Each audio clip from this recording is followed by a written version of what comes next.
When interest rates finally dropped last month, the banks were quick to pass on the cut. And so they should when people are doing it really tough. It's a bad look not to. Except one bank didn't get the memo. It's holding out. So we knocked on the CEO's very nice door for answers. He's the beachside banker. Hello, Patrick. It's Maggie from A Current Affair. Did you want to have a quick chat about the interest rates? Stopping Aussie battlers from catching a break. We just wanted to know if you had anything to say to your customers at Virgin Money. Absolutely, we have. We've made a statement to our customers, and I appreciate you coming all this way. Nestled in a well-to-do beach suburb in Sydney, a multi-million-dollar luxury home. We're talking 5 bedrooms and an infinity pool, and of course these breathtaking views. The owner, Bank of Queensland CEO Patrick Allaway. Patrick's lucky because he banks elsewhere with Westpac. So if he's on a variable interest rate, he's just received a cut.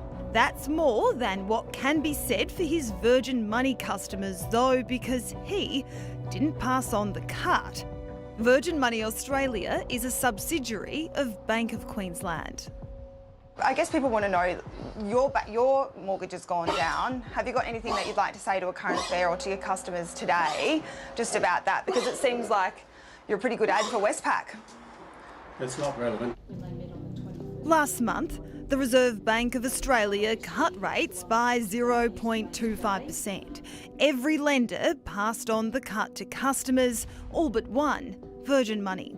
To date, Allaway, who is responsible for Virgin Money's rate decisions, won't budge on the small but much-needed rate cut. Treasurer Jim Chalmers recently saying, "It's very disappointing and I've passed that on to the CEO. Banks and other lenders shouldn't treat their customers like mugs. The best thing you can do if your lender refuses to pass on the rate cut is to shop around for a better deal." This couldn't come at a worse time for the struggling bank. Just 3 weeks ago, the Bank of Queensland closed 16 branches across the country, including this one in Sydney.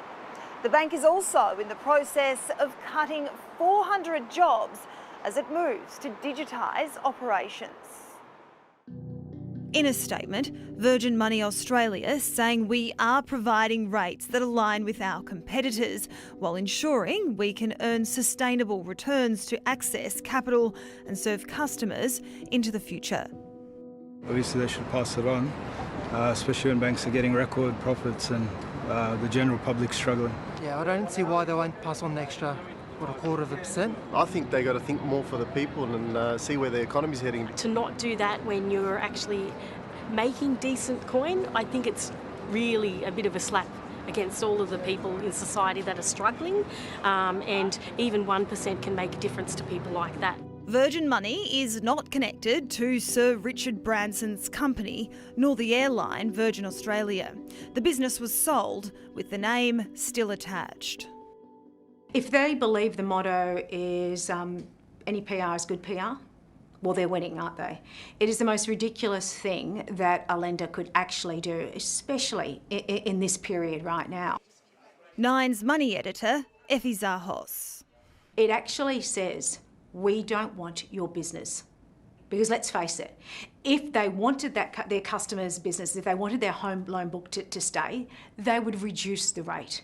Everyone else has. So, Effie, what should customers do? Should they be going elsewhere? The smart homeowners will walk away and find a better deal. Because even though they say they're competitive at 6.44, that's not the cheapest in the market. And even looking at the RBA's rate of what is new lending as of January, that's still higher than that rate. So they're not competitive.